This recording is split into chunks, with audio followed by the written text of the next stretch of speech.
വാവ് ആയുടെ event കഴിഞ്ഞ അന്ന് വൈകുന്നേരം തന്നെ ഞങ്ങൾക്ക് വേറൊരു പരിപാടി ഉണ്ടായിരുന്നു. ഏട്ടൻ്റെ ഫ്രണ്ടിൻ്റെ കുട്ടികളുടെ ഫസ്റ്റ് ബർത്ത്ഡേ സെലിബ്രേഷൻ. അതിനാണ് ഈ പോകുന്നത്. മുളന്തുരുത്തിയിലുള്ള റിസോർട്ട് ജോൺസ് വില്ലേജ്, അവിടെയായിരുന്നു ബർത്ത്ഡേ സെലിബ്രേഷൻ അറേഞ്ച് ചെയ്തിരുന്നത്.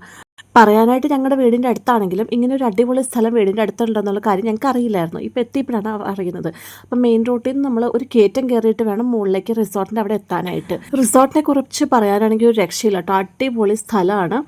അവിടെ ഏക്കർ കണക്കിന് സ്ഥലം, അവിടെ പല വിധത്തിലുള്ള മരങ്ങൾ, ഈ പ്രകൃതി രമണീയമായിട്ടുള്ള റിസോർട്ടിനൊക്കെ പറയുന്നത് അറ്റ് ഇറ്റ്സ് പീക്കായിരുന്നു അത്.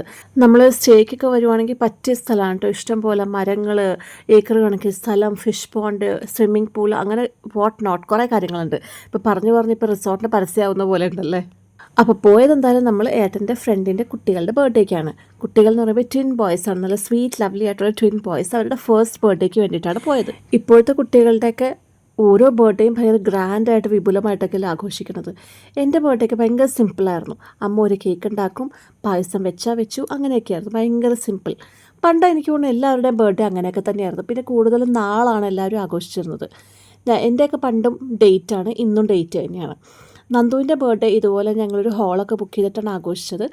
അപ്പോൾ അന്ന് എനിക്ക് നന്ദുവിൻ്റെ ഫസ്റ്റ് ബർത്ത്ഡേ, എൻ്റെ ഫസ്റ്റ് ചൈൽഡ്, അപ്പോൾ അതിൻ്റെയൊക്കെ ഒരു എക്സൈറ്റ്മെൻറ്റ് കാരണം ഞാൻ ഏട്ടനെയും കൂട്ടിയിട്ട് ബ്രോഡ്വേയിലൊക്കെ പോയി അവിടെ കുറച്ച് തുണിയൊക്കെ മേടിച്ചുകൊണ്ട് വന്നിട്ട് ഞാൻ പറഞ്ഞു നന്ദുവിൻ്റെ ഫസ്റ്റ് ബർത്ത്ഡേക്കുള്ള ഡ്രസ്സ് ഞാൻ തയ്ക്കും, അത് ഇടിച്ചിട്ട് വേണം നന്ദുവിൻ്റെ ബർത്ത്ഡേ കേക്ക് മുറിക്കാമെന്ന്. അന്നത്തെ എൻ്റെ പരിമിതമായ അറിവ് വെച്ച് ഞാനൊരു ഉടുപ്പ് തയ്ച്ചു.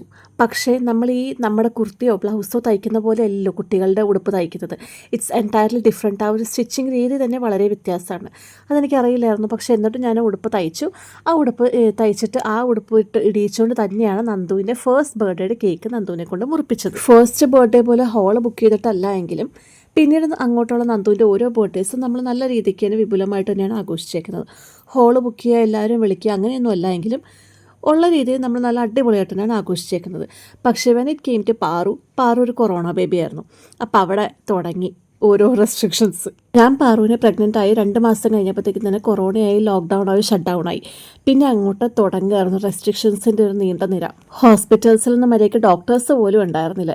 അങ്ങനെ കൊറോണ പീക്കായിരിക്കുന്ന സമയത്ത് തന്നെയായിരുന്നു എൻ്റെ ഡെലിവറിയുടെ കാര്യമൊന്നും പറയാതിരിക്കുന്നതാണ് ഭേദം. അത്രയ്ക്ക് പത്തറ്റിക് ആയിരുന്നു. അതിനുശേഷം പാറുവിൻ്റെ ഫസ്റ്റ് ബർത്ത്ഡേ. അപ്പോൾ അപ്പോഴും കൊറോണ ഇങ്ങനെ പീക്കായിരിക്കുന്നവരെ നമുക്ക് ആൾക്കാരെ വിളിക്കുന്നതിലൊക്കെ റെസ്ട്രിക്ഷൻസ് ഉണ്ടല്ലോ. എന്നിട്ട് ഞങ്ങൾ വേറെ ആരും ഉണ്ടായിരുന്നു. ഞങ്ങൾ 5 പേര്, എൻ്റെ പാരൻസ്, പിന്നെ ഹസ്ബൻഡ്, ചേട്ടനും ഫാമിലി, അത്രേ ഉണ്ടായിരുന്നുള്ളൂ പാറുവിൻ്റെ ഫസ്റ്റ് ബർത്ത്ഡേക്ക്.